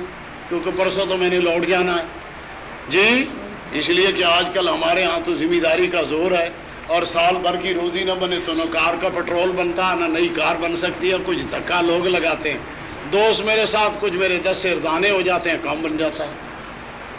کہو جی اللہ توفیق دے اللہ۔ اب مسئلہ سمجھ لو کس کا؟ کہو جی نظر کا اور اللہ والوں کی طاقت کا۔ اور پھر کون سا مسئلہ ساتھ سمجھ لو جو ذہن میں بیٹھ جائے، جو میں سمجھا رہا تھا کہ اللہ والوں کی یہ طاقتیں ہیں کہ تختوں سے اتار کے فقیر، اور فقیر کو تخت والا، فقیر کو بنا سکتے ہیں۔ کہو جی ہاں جی، تبھی تو تم لوگ بھاگے بھاگے پھرتے، اور وہ دوسرا ماتھے پہ وٹ چڑھائے کہتا ہے پیروں کے پاس بھاگے جاتے ہو، یہ کیا کرتے ہو؟ کہو کچھ ملتا ہے، کچھ کتنا؟ کہو جی بہت کچھ۔ کتنا؟ وہ کہے مجھے کچھ نہیں ملا تو تم کہو تجھ میں یہ توفیق نہ تھی، تیرا برتن درست نہ، تیرا تجھے لینے کا ڈھب نہ آتا تھا۔ اب سنو مسئلہ، جناب امیر خسرو گئے کس کے ہاں؟ کہو بہلول دانا کے ہاں۔ کس کے ہاں؟ گئے عجیب حال میں کہ خدا جانے یہ مانے نہ مانے، کلندر آدمی ہے، ورنہ 10 سیر کیلے لے جاتا، 5 سیر فروٹ لے جاتا، 8 سیر چینی لے جاتا تو پیر مانی جاتا، پیر ہے مانی جاتا، پیر ہے۔ حلوے کی 2 تھالیاں لے جاتا، لیکن نہ کھیر سے کام بنتا ہے، نہ حلوے سے، نہ شیرینی سے بنتا ہے، یہ کلندر مزاج ہے۔ اب جناب امیر خسرو دور دھوپ میں کھڑے ہو اور نعت پڑھنی شروع کی۔ کون سی؟ اے چہرہ زیبائے تو رش کے بتانے حاضر، حضور کی تعریف۔ کیا میرے محبوب تیرا وہ چہرہ ہے جسے آذر کے بتوں نے رش کیا؟ ہر چند بسوت می کنم لیکن ازام بالا تری۔ اب نعت پڑھ رہے ہیں تو جناب بہلول بیٹھے تھے، خیال آیا، اپنے نظر اٹھائی اور پوچھا کدام ہستی تو کون ہے؟ کہا منم خسرو بے نوا، میں بے نوا فقیر خسرا ہوں۔ فرمایا بیا پیشے من بنشی بناتے رسول بگو، آ میرے سامنے بیٹھ اور رسول کی نعت پڑھ۔ اب جو امیر خسرو نے حضور کی شان پڑھنی شروع کی، اور یاد رکھو حضور کی شان کرنے سے، بیان کرنے سے، سننے سے کیا اترتا؟ کہو رحمت۔ اس لیے میلاد منایا کرو۔ کیا منایا کرو؟ محفل میلاد منایا کرو کہ اس سے اللہ کی رحمتیں نازل ہوتی ہے۔ کبھی ایسا ہوتا ہے کہ محبوب کی کوئی تعریف کرے اور عاشق کو پسند نہ، بات نہیں، اور اس کی کہے نہ ماننا، جو کہتا ہے شرک ہو جاتا۔ کیا ہوتا ہے؟ اسے کھیر دیتا کوئی نہیں، کھیر کیلے ملتے نہیں، اگر ملتے تو یقیناً حلال ہوتے، تو یقیناً جو بات ملتی ہے وہ تو ٹھیک ہو جاتی ہے، ملتے نہیں، اور تم سمجھدار ہو، انہیں دو بھی نہ، انہیں دو بھی نہیں، جو نہیں مانتے انہیں بالکل نہ۔ اب جناب امیر خسرو بیٹھ گئے بہلول کے حضور میں، اور بہلول کے حضور میں نعت پڑی۔ بہلول خوش ہو گیا، کہا بگو برائے چکار آمدئی، بتا کس لیے آیا؟ تو امیر خسرو نے کہا کہ دعا بکن کہ سلطنت دہلی آباد باد، دعا کر کے دہلی کی سلطنت آباد ہو جائے۔ تو جناب بہلول نے کہا پیشتر بدعا گفتہ ہوں، پہلے میں بددعا کر چکا ہوں۔ تو اس نے کہا بر کریمہ کار آ دشوار نے، سخیوں پہ یہ بات مشکل نہیں کہ یوں بھی کر سکتے ہو، یوں بھی کر سکتے ہو، ذرا یوں کر دو، ذرا یوں کر دو۔ امیر بہلول نے فرمایا برو سلطنت دہلی آباد باد، خود بخود تاج اٹھا اور تغلق کے سر پہ چلا گیا۔ اب وقت زیادہ ہے، یہ مسئلہ بتاؤں کہ یہ بتاؤں کہ اصحاب کہف جو مدت کے سوئے ہوئے تھے، جھگڑا پڑا ہوا تھا کہ قبر میں روٹی کہاں سے ملتی ہوگی، یہ شہید زندہ کیسے ہیں، کھاتے کہاں سے ہیں، پیتے کہاں سے؟ اللہ رب العزت نے انہیں اٹھا دیا۔ اللہ رب العزت نے کتنے برس کے بعد؟ 307 برس کے بعد اب اٹھے تو مسئلہ کیسے صحیح ہو؟ جیسے تم پنجابی میں کہتے ہو کہ مسئلہ رڑے پہ چڑھ جاوے، مسئلہ رڑے پہ کیسے چڑھا؟ اب اللہ نے انہیں بھوک لگا دی، اللہ نے انہیں بیدار ہونے کے بعد ایک دوسرے سے سوال کرنے لگے کہ کب سوئے تھے؟ ایک نے کہا لبثت یومن و بعد یوم، ایک کہنے لگا کل سوئے تھے آج اٹھے، دوسرے نے کہا صبح سوئے تھے اب عصر کو اٹھے، اور اتنی مختصر مدت ہوئے نہ انہوں نے اپنے ناخن دیکھے نہ بال۔ اب مسئلہ حل ہوا، اللہ نے انہیں بھوک لگا دی، اللہ نے انہیں، اب انہوں نے فیصلہ کیا کہ ہم سے کسی آدمی کو بازار بھیجو جو بازار جائے مگر جانے والا 2 صفتیں رکھتا ہو۔ کتنی؟ پہلی اس میں صفت یہ کہ صاحب نظر ہو، صاحب فَلْيَنْظُرْ أَيُّهَا أَزْكَىٰ طَعَامًا، وہ نگاہ ڈال کے دیکھ لے کہ کس ہوٹل کا کھانا پاک ہے۔ کس سے دیکھے؟ کس سے دیکھے؟ کس سے دیکھے؟ اس کے پاس، اللہ والے کے پاس کسی چیز کے جانچنے تولنے کا کیا پیمانہ ہوتا؟ کہو جی نظر۔ جی کھانا کہاں سے لائیں گے؟ ہوٹل سے۔ اور اس کے جانچنے کی کیوں ضرورت تھی؟ رسول اللہ نے ہوٹل کا کھانا کھانے سے منع کیا۔ تم کہو میں سنوں، میں کیا کہہ رہا تھا؟ رسول اللہ نے ہوٹل کا کھانا کھانے سے کیا کیا ہے؟ اس لیے فرماتے ہیں کہ ہوٹل کے کھانے کو لوگوں کی نگاہیں لذت کو نکال کے لے جاتی ہیں، لوگوں کی نگاہیں، لوگوں کی نگاہیں لذت کو، لوگوں کی، عام لوگوں کی نگاہ بھی تو عام کی لذت نکال لیتی ہے۔ فرمایا ہوٹل کا کھانا نہ کھایا کرو، گھر کی روکھی سوکھی کھاؤ، اس میں برکت ہے، اس میں برکت ہے۔ اب بھیجا اس لیے کہ ہوٹل کا کھانا لانا ہے، بے لذت ہوٹل کا کھانا نہ لانا، وہ لانا جسے آنکھوں نے کچھ نہ کیا ہو، اور پاک طعام ہو. کون سا طعام؟ اور نگاہ ڈھونڈ سکتی ہے طعام کی پاکی اور پلیتی کو؟ کہو جی ہاں. کہو جی جی ہاں. کن کی نگاہیں؟ کہو جی اللہ والوں کو. کہا دوسری صفت اس میں یہ ہو جو بازار جائے وہ نرم گفتگو کرنے والا ہو. قرآن مجید کا آدھا اس پہ ختم ہوتا ہے والیت لطف. بال نگاہ ڈالے کہ کس ہوٹل کا کھانا پاک اور بات بھی نرمی سے کرے. بات بھی کہیں جھگڑالو نہ ہو کہ جھگڑا پڑے اور بادشاہ کے آدمی پکڑ کے لے جائیں اور بات کھل جائے. بات کیونکہ وہ سمجھتے تھے کل ہی سوئے تھے آج پکڑے جائیں. اب جب وہ حصہ دولت کا لے جانے والا بے برکے کم حاضہ کے الفاظ آتے. پنجابی میں تم روپے کو کیا کہتے؟ کہو جی چھلڑ. وہ بھی چھلڑ لے کے گیا تھا بے برکے کم حاضہ. اب جب ہوٹل والے کو دیا تو اس نے کہا یہ کہاں سے لایا؟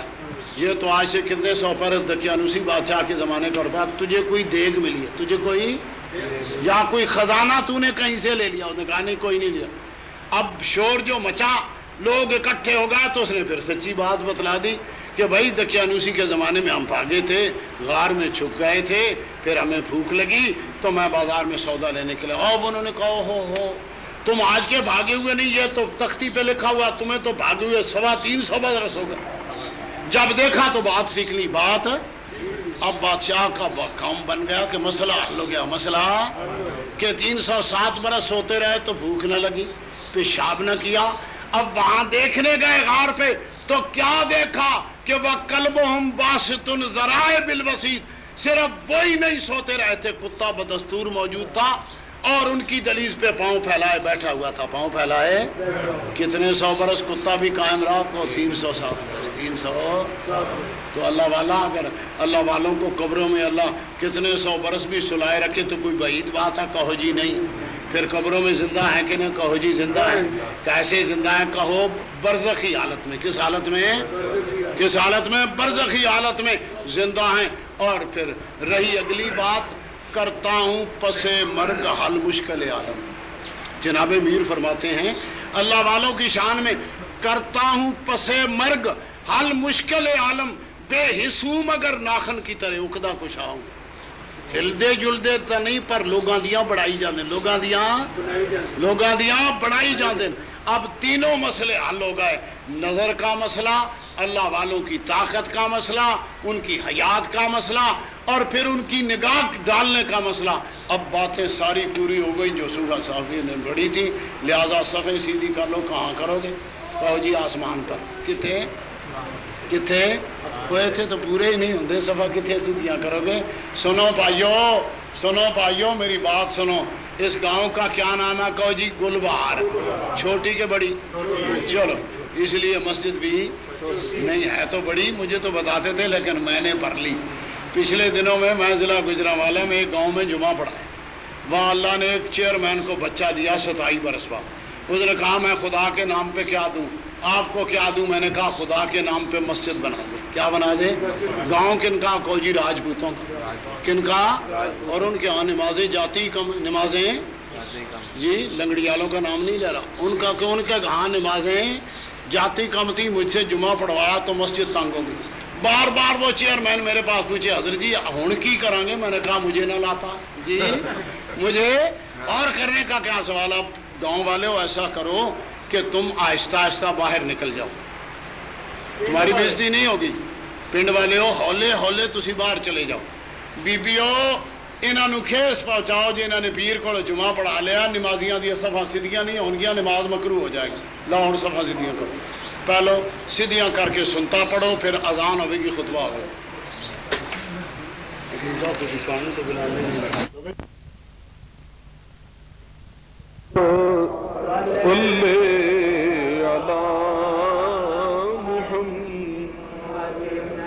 سامنے روئے یار ہو,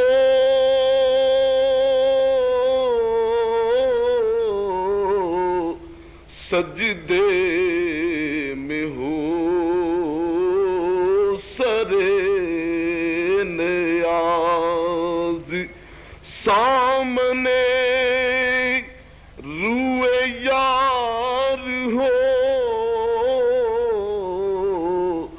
سجدے میں ہو سرے نیاز یوں ہی ہری مناز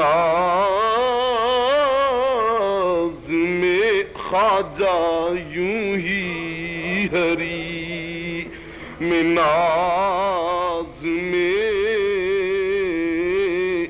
آٹھوں پہر نماز ہو پڑھیے صلی علی کریمنا صلی علی محمد آئینہ جمال ہے صورت حق نما تیری آئینہ جمال ہے صورت حق نما تیری پھیلی ہے کائنات میں آقا پھیلی ہے کائنات میں چاروں طرف ضیا تیری پڑھیے صلی علی شفیعنا صلی علی محمد درود پاک صلی اللہ علیہ یا رسول اللہ وسلم علیک یا حبیب اللہ مظہر ذات رب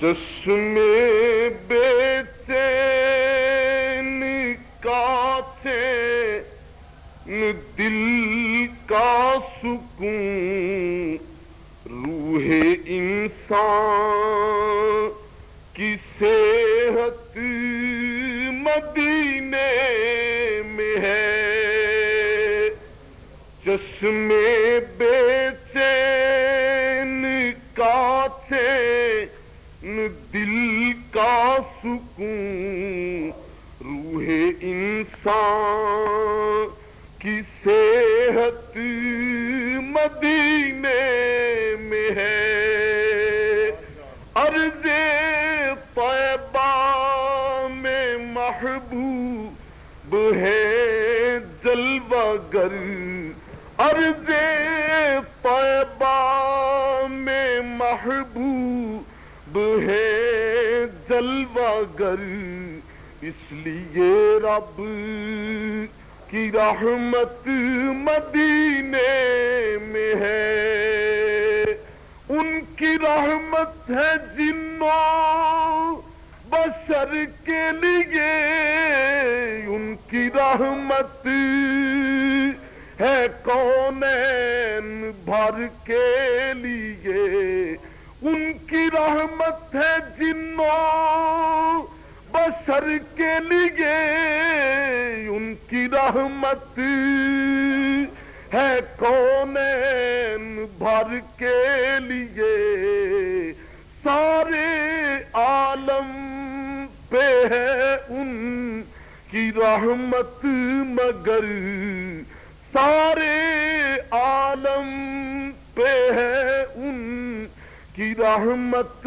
مگر مخزن فیض و رحمت مدینے میں ہے سارے عالم پہ ہے ان کی رحمت مگر مخزن فیض و رحمت مدینے میں ہے، اہل دل سے حقیقت یہ پنہا نہیں، اس میں چونو چرا کا بھی امکان نہیں، اہل دل سے حقیقت یہ پنہا نہیں، اس میں چونو چرا کا بھی امکان نہیں،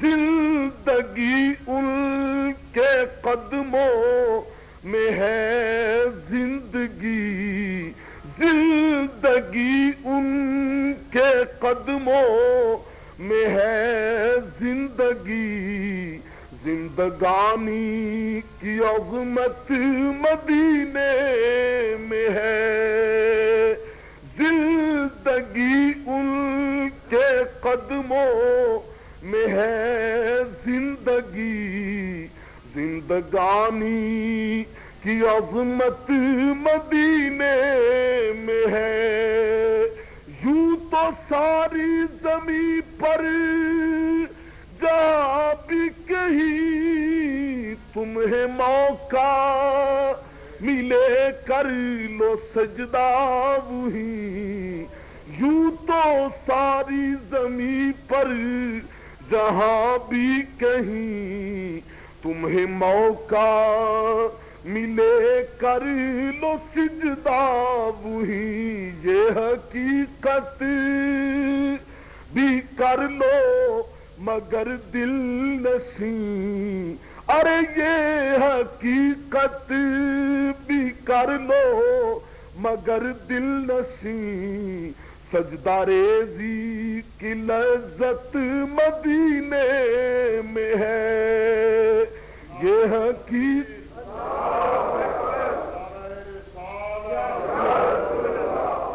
یہ حقیقت بھی کر لو مگر دل نشیں، سجدہ ریزی کی لذت مدینے میں ہے، تیری جنت میں رضوان یہ نعمت کہاں، یہ سکون دل و جان یہ فرحت کہاں، تیری جنت میں رضوان یہ نعمت کہاں، یہ سکون دل و جان یہ فرحت کہاں، ہم غلامان سلطان کونین ہیں، ہم غلامان سلطان کونین ہیں،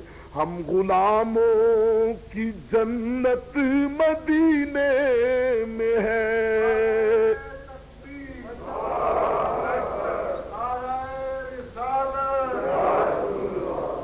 ہم غلامان سلطان کونین ہیں، ہم غلاموں کی جنت مدینے میں ہے، کیوں نہ سمجھوں یہ آپ کا لطف یتم ہے سکندر پہ آپ کا لطف و کرم، کیوں نہ سمجھوں یہ آپ کا لطف یتم ہے سکندر پہ آپ کا لطف و کرم، چشم میں سبز گنبد کی ہے تابشیں، چشم میں سبز گنبد کی ہے تابشیں، میرے لب پہ یہ مدحت مدینے میں ہے، چشمے بے چین کا چین دل کا سکون، روح انسان کی صحت مدینے میں ہے، عرض طیبہ میں محبوب ہے جلوہ گر، اس لیے رب کی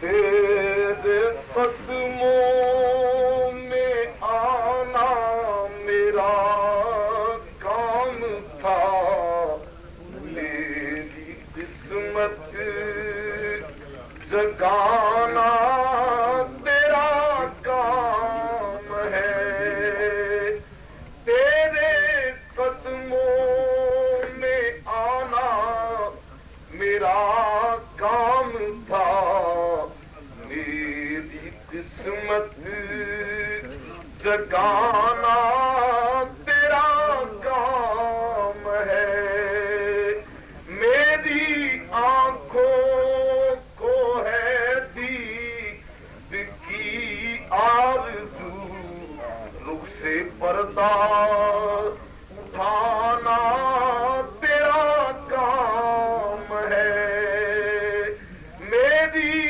آنکھوں کو ہے دید کی آرزو، رخ سے پردہ اٹھانا تیرا کام ہے، میرے دل میں تیری جا بیکارات ہے، ذہن تیرے تصور کا محتاج ہے، میرے دل میں تیری یاد کا راج ہے، ذہن تیرے تصور کا محتاج ہے، ایک نگاہ کرم ہی میری لاج ہے، خواجہ ایک نگاہ کرم ہی میری لاج ہے، لاج میری نبھانا تیرا کام ہے، میں تیری یاد کا راج ہے، ذہن تیرے تصور کا محتاج ہے، ایک نگاہ کرم ہی میری لاج ہے، لاج میری نبھانا تیرا کام ہے، تو نے قطروں کو دیکھا گوہر کر دیا، تو نے سروں کو دیکھا تو سر کر دیا، تو نے قطروں کو دیکھا گوہر کر دیا، تو نے سروں کو دیکھا تو سر کر دیا، حبیبی یا سیدی تو نے حبشی کو رش کے قمر کر دیا، میرے آقا تو نے حبشی کو رش کے قمر کر دیا، الٹا سورج پھرانا تیرا کام ہے، تیری چوکھٹ کہاں اور میری چبی، تیرے فیض کرم کی تو حد ہی نہیں، تیری چوکھٹ کہاں اور میری چبی، تیرے فیض کرم کی تو حد ہی نہیں، جن کو دنیا میں اپنا کوئی نہ کہے، حبیبی یا سیدی جن کو دنیا میں اپنا کوئی نہ کہے، ان کو اپنا بنانا تیرا کام ہے، جن کو دنیا میں اپنا کوئی نہ کہے، ان کو اپنا بنانا تیرا کام ہے، ظلم جانوں پہ جبے بہا کر لیے، جرم سیاہ شاہد سے جب پڑ گئے تیرے مجرم تیرے در پہ حاضر ہوئے، آج تیرے مجرم تیرے در پہ حاضر ہوئے، اب انہیں بخشوانا تیرا کام ہے، تیرے مجرم تیرے در پہ حاضر ہوئے، اب انہیں بخشوانا تیرا کام ہے، کوئی دنیا میں مجھ جیسا بد ہی نہیں، تیرے لطف و کرم کی تو حد ہی نہیں، کوئی دنیا میں مجھ جیسا بد ہی نہیں، تیرے لطف و کرم کی تو حد ہی نہیں، مجھ کو نسبت ہے آقا تیرے نام سے، مجھ کو نسبت ہے آقا تیرے نام سے، لاج میری نبھانا تیرا کام ہے، آخری وقت ہو تیرے بیمار کا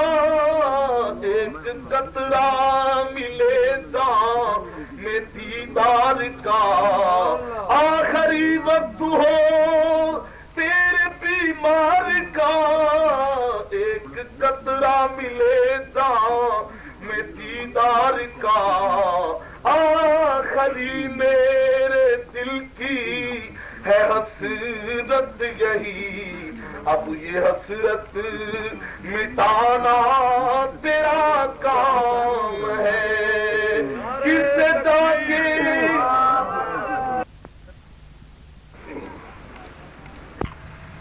مرید بناوے تے اے جائی جے مرید کے والے جے بھوکے آندن پیاسے جاندن، جنی دیر رہندے نہ انہاں تے نیند دا غلبہ نہ پیاس دا غلبہ، نہ کسے دے تتکارے نہ رنجیدہ ہوندے نہ کسے دی چڑک نال انہاں دے تے کوئی اثر ہوندا، پانی ٹو رہے ہیں، لیپے کر رہے ہیں، مسجداں چاڑ رہے ہیں، دروازے ٹھیک کر رہے ہیں، میں آکھیا مسجد تے بن گئی ہے دوستو تے مہماناں نے جانا ہے، علی مسجد دے اندر بھی اٹھاں پئی ہوئی ہیں، سین دے وچکار بھی لکڑاں بچھی ہوئی ہیں، علی تاراں پئی ہوئی ہیں، دوجیاں چیزاں موجود ہیں، انہوں ہٹا لو گے، وہ چھوٹے چھوٹے ننے آکھن لگے اسی ہٹا لواں گے، وہ مکی جنوں کتنے دنوں تو ڈاکٹر نے زخم تے پٹی بن دیتی سی، جس دن قافلہ چورا شریف روانہ ہون لگا انہیں کھول کے بڑی ماری آ